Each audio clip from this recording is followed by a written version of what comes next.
What's up, guys? I don't normally say what's up. That's like the first time in my life I've ever said it. But the other night, we as a family went out to Rising Park to walk up the mountain. And these adult men went jogging by my family, and McKenna, being the people person that she is, you know, she yelled and she was all, "Hi, boys." And they passed by and they smiled at her and said hi, and she went, "What's up?"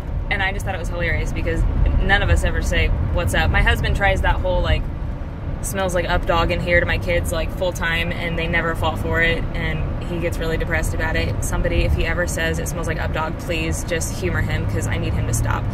But anyway, I have just been thinking on my hour-long drive to clean a house. It takes me forever to get everywhere now because I live out in the middle of nowhere. So I have a lot of time with no kids in the van to reflect on my life.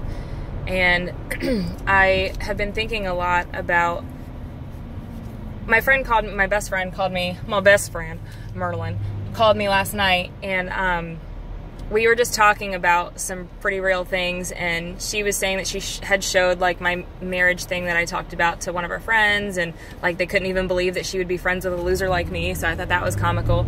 But she is. And so she had made comments about, you know, that I'm so real and whatever, and I think I spent a lot of years hiding a lot of things, and it's not like things in a bad way, but like when I first came back to the Lord, I felt like I needed to show everybody that I had my life together, that my marriage was great, that I was being a good mom, that I was, you know, waking my kids up an hour early, and we were having family devotions together, and we were, you know, having a tear fest, you know, praying over everybody that we know and love, and like that everything I ever went through, you know, if I don't know, if I stubbed my toe or something, I had to say, well, praise the Lord, there's a reason, you know, like I felt like that was what people expected out of me. Especially because almost right away we were traveling and sharing our testimony of how we came back to the Lord to a lot of people. And so I couldn't let people know that, like, I was a failure in this area or that area, or that I wasn't altogether in another area, whatever. But it was about the time that I was pregnant with my third child, McKenna. In case anybody doesn't know the story, basically about halfway through, they noticed that there was a heart defect. And so they sent me to a specialist, and the specialist said, you know, yeah, there's basically no wall between any of the chambers of her heart, and she's going to need a patch or whatever within like 6 months of life, or, you know, she won't live very long. And that devastated me, you know, and Brandon. But I didn't even let Brandon know that kind of stuff, like, really got to me. And then she said, well, you know, there's also people who have this heart defect, there's like a 75% chance that they have Down syndrome, which, I mean, that was secondary. Of course, I was more worried about the heart defect than the Down syndrome, but I also was like, I am not equipped to handle this. Like, I just can't have a kid with Down syndrome, not because I don't want one or something like that, but just because I can't provide her the life that she's going to need. Like, I'm going to screw it up. You got to give her somebody that's got their crap together, because, you know, and then at the beginning, I always felt real bad about saying the word crap, because I know I'm super vulgar in the sense that, like, I probably say poop and turds and crap like 500 times a day, but that's me, so if it offends you, I'm sorry. I hope you can see past it. But I was real worried that I was just going to be totally inadequate and I was going to ruin her life. But I didn't tell anybody that. And I really didn't even tell my husband that. You know, as soon as we found out, you know, and just side note, the lady, I was like 26 or 28 weeks pregnant at the time, and she had come in and she's like, she didn't really care about the heart defect, but once Down syndrome was on the table, she tried to, like, persuade us to terminate, which, like, my head just got fuzzy and I blacked out, and, like, I mean, I could have lit her on fire. I couldn't even speak to her. I, like, nudged my husband. I'm like, you got to take her out because I can't deal with her right now. So anyway, that was an ordeal. But, you know, that whole thing happened, and I remember so many people, I, like, had posted something, and, you know, I'm, like, super eloquent with my words and things. I'm, like, super good at writing. So I wrote this whole big thing about, like, oh, we're trusting God, you know, whatever he wants for us and all this, which is not how I felt inside. I mean, I trusted God, but I was like, I trust that he'll pick what's best for me, but I don't want to go through it. I don't want him to do these things.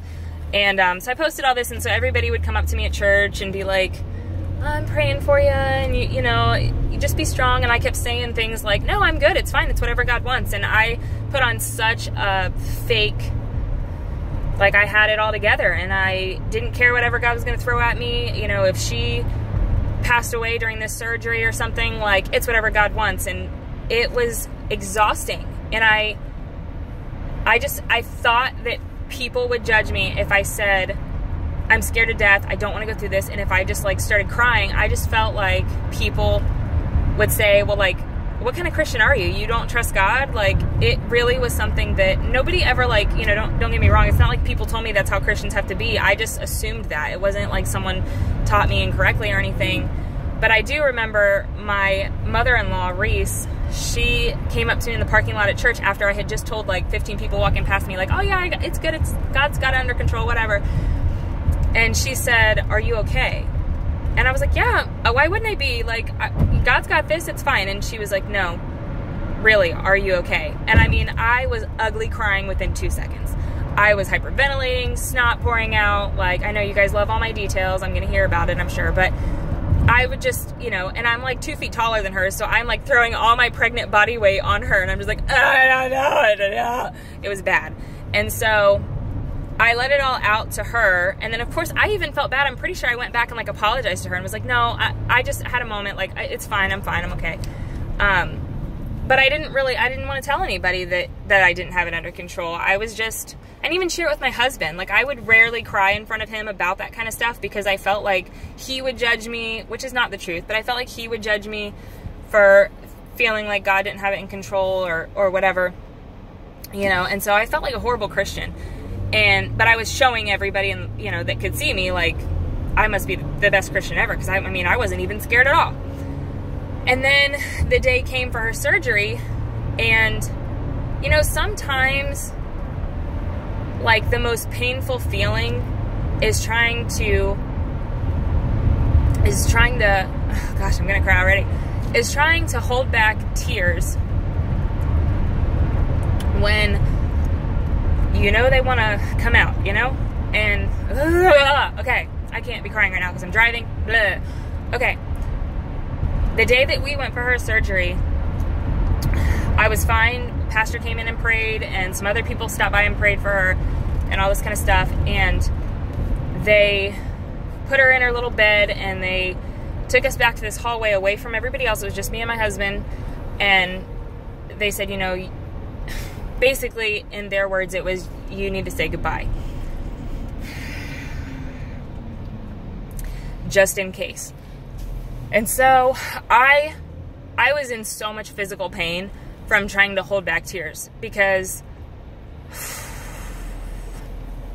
I did not want my husband to see me, and he was holding it all together. Like, I don't know if he just wasn't, didn't want to cry in front of me. Maybe he was feeling the same things. I don't know. We still don't really talk about it, but it was so difficult, and I tried to hold it together. I couldn't even talk to her, because I knew that if I talked to her, like, I was going to cry, and so I was just, like, silent, and I just, you know, nodded my head or whatever.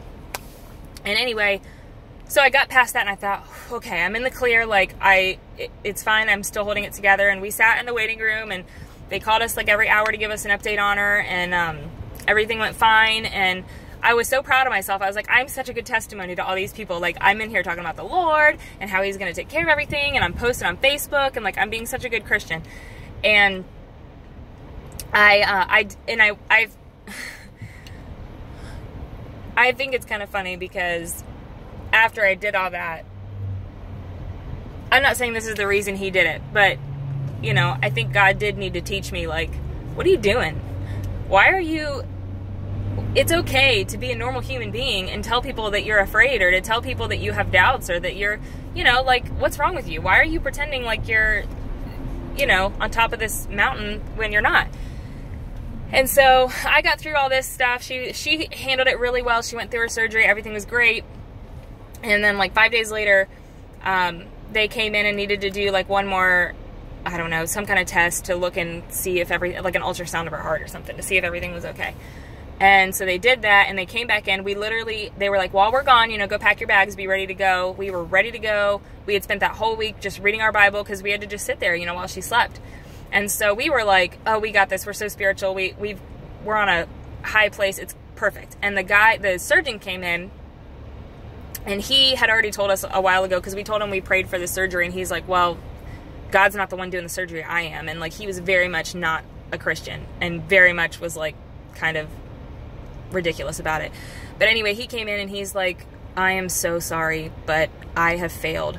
I don't know if a stitch tore, or if I nicked it on the way out, or if it ripped, if it I don't know what happened, but basically it's like the surgery never happened.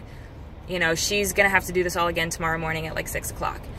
And I knew he wasn't a Christian, and so I wasn't about to break down in front of him. And so we immediately were like, no, it's fine, it's not your fault, because he kept apologizing and he felt so bad. And we were like, no, it's fine, whatever it is what God wanted.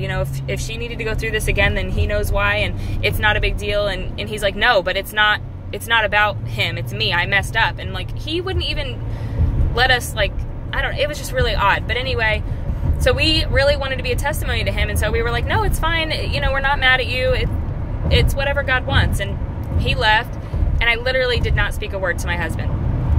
I didn't even know what to say. I just wanted to, I don't know, my eyes were just burning because I wanted to cry so bad.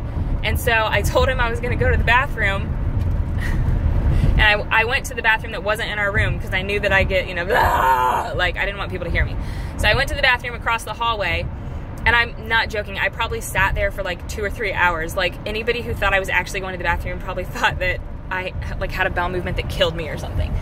So I sat in there for a while, and I called a couple people just to like vent a little bit. Of course, I didn't like let them know that I was terrified, but I just said, this is what happened, can you just pray and whatever. And I'm sure that I was trying to not cry to them too. And I walked back in the room after being gone for like 2 hours, and my husband was just holding McKenna with all these wires attached to her. She looked crazy, like a little octopus with all these little like things hanging off of her and all this stuff. And she was sleeping, and she had this big bandage over her heart, and she was real pale, and her lips didn't have really any color, and she was just peaceful and sitting there. And I looked at my husband's face, and it was just, it looked like he had some kind of crazy rash all over his eyes. Like, I could just tell that he had been crying as much as I had. And we just kind of looked at each other, because there isn't words. And we both knew that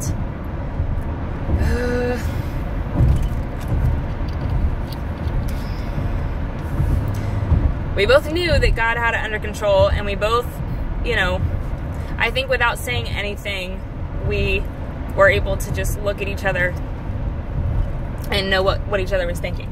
But anyway, all of this, then she went through the surgery, and it was a little harder. She had a pleural effusion thing and had to drain her lungs, and there was a bunch of issues, and it was really hard. But through everything, I learned a lot. And it wasn't really even until like a year or two later, when I started talking about these things in ladies' meetings and things, that I realized, like, it is so important that people know that, like, being a Christian and trusting in God doesn't mean you always have your crap together. Like, it doesn't mean that you never cry when things go bad, or that you can't be upset when things don't go your way. Like, that's just human nature, and people go through that. So when you pretend like everything's fine, and that you never doubt what God's doing, or that you never have fears about what he's doing and things like that, when you do that, then you're not showing like new Christians or people who aren't serving the Lord like